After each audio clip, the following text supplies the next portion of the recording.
All right, welcome into NBA Today. Amina Smith filling in for Malika Andrews. And yeah, rain and money. Luka Doncic and the Lakers have agreed to a 3-year, $165 million max extension with a player option in 2028. Luka spoke to the media on Saturday after putting pen to paper. Take a listen. I was kind of thinking, even obviously not at the moment when I got traded, but later on when I started playing, I wanted to be here. Like I said, this is an amazing organization. We have a trust in each other, so I decided pretty quick. It's an honor, playing for this organization. Many great players played here, so obviously when you look up here, so many great names and what they achieved, I want to be up there too one day.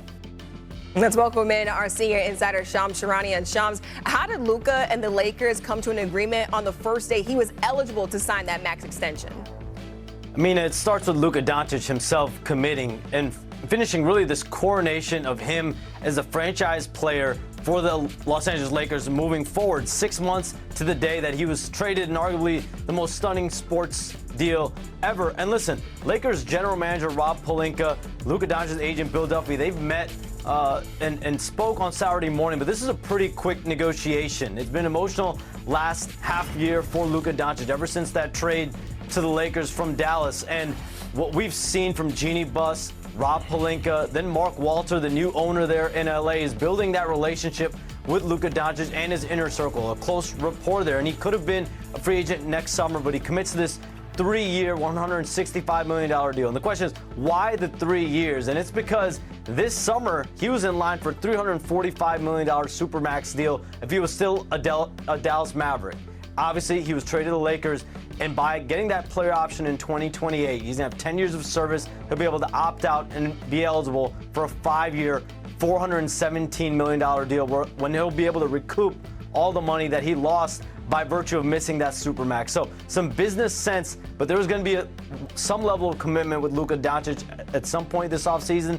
3 years, 165. Look, all I hear is a lot of M's and also just a new dawn here in LA. Shams with the latest. Don't go too far. The Luka extension has been a key point for the Lakers this offseason, and now they have him locked in through the 2028-29 season, which is a player option. Now with Luka in LA for the foreseeable future, here he is on his mindset after the new deal. Yeah, honestly, I think we have a great team. We have what we need to compete for the championship. I'll bring try to win every game, no matter what. And, we got some new great guys being on the team, and so, we're going to go for it. All right, now welcome in our two senior writers, Ramona Shelburne and Mark Spears. Ramona, you can hear the urgency in Luka Doncic's voice right there. What's your biggest takeaway from this extension? This feels like Luka Doncic's team now. Like, he isn't just the guy that got traded to the Lakers. He isn't the guy who is figuring out what the heck happened and why Dallas traded him. He is the face of the Lakers now, and he was embracing it. Like, he chose them. And I think this was a remarkable job of relationship building over the last 6 months by the Lakers. Because you have to remember, this man went through an ownership change in Dallas. Mark Cuban sold the team, and everybody in the thought was nothing was going to change there either. And, oh, guess what? Everything changed. Yeah. Mark Cuban was not running the Dallas Mavericks very quickly soon thereafter. And so I wouldn't blame him for having trust issues, okay? Like, the Lakers have been sold now, or they're going to be sold to Mark Walter, and Jeannie Buss is transferring power to Mark Walter over the course of a 5-year period or so. But over these 6 months that he's been here, he had to, A, wrap his head around what just happened, B, embrace Los Angeles and decide, do I want to be here long term? And probably most importantly, do I trust these people? And so you got to give Rob Pelinka, JJ Redick, Jeannie Buss, and Mark Walter, who has had not just this meeting with him at the contract signing in the Backstreet Boys concert, but other meetings with his representatives to say you can trust them. Yeah. I'm going to beg to differ with you. Okay. As long as LeBron James is in that locker room, they're co-stars. He ain't the face yet. Yeah. When LeBron leaves, I'll take the crown off and hand it over to Luka. And that was the elephant in the room there, right? Where was LeBron James at? I actually think it was a good thing that he wasn't there. I love that Luka got that amazing support from his teammates, and, maybe that Backstreet Boys ticket and PJ to Vegas. I think I will go. But, if LeBron's there, then it takes the spotlight off of Luka a little bit. He deserved his day to be the guy to enjoy his contract, to get the praise for that, to go to this I don't know that LeBron James wanted to go see Backstreet Probably Boys not. either. Probably not. Ron was rocking out. Look at I know, right? But I did hear, I think Dave McMenamin has reported that LeBron called. And Yeah. to me, that's the respect that he needed to show. So I don't think there's any real elephant in the room there. But I do think that these two guys together, they're co-stars, they're co-superstars. So who gets to say I want it that way?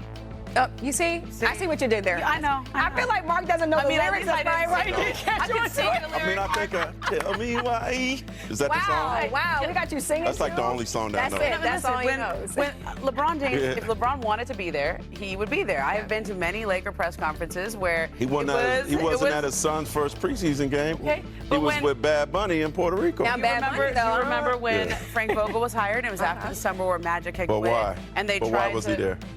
Because he wanted to show support. Why? Because it was his team. But there was drama going on, right? Yeah, because Magic had stepped down. Yeah. And then they went through a very strange coaching search where they didn't hire his guy Tyronn Lue. Yeah. And they ended up with Frank Vogel and LeBron, and there had been things that had been uncomfortable Yeah. between the sides.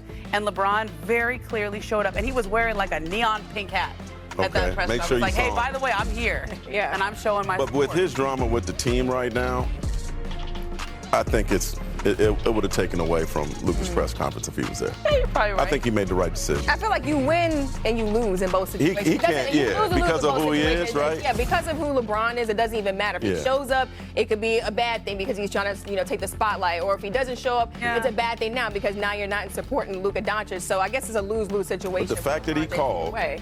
I think He that's a called. big deal. He called. He reached out, and that's Yeah. really that's all that matters. All right, check this out. After the extension, Luka put this out on X saying, "I'm also committing $5 million to help 77 young athletes around the world chase their dreams, just like I did. Basketball gave me everything, and I'm lucky to be able to give back and help the next generation." Great to see Luka giving back and setting up the next generation of ballers. And speaking of extensions, we've got some breaking news here on NBA Today. Shams Charania back here with us, and Shams, what can you tell us about another extension out in San Antonio?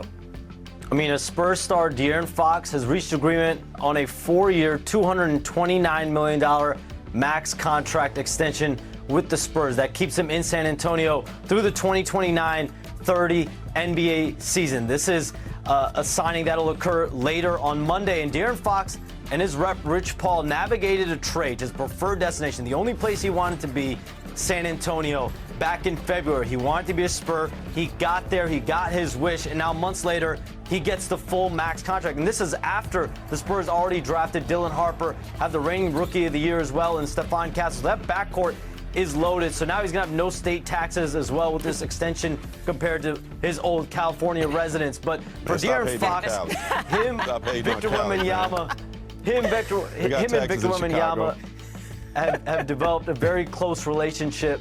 And, overall, I think for the Spurs, this is something that they wanted to make sure they got done early this offseason. Yeah, Spurs making sure they made that move early. Shams catching a straight right there for taking a shot at California. Shams, thanks so much for that. Hey, a lot of tax where Sean lives too. Yeah, that is Lives true in too. Chicago. And now you have, this Spurs team last season, they really underachieved. They lost Wemby to the blood clot, then also finished under 5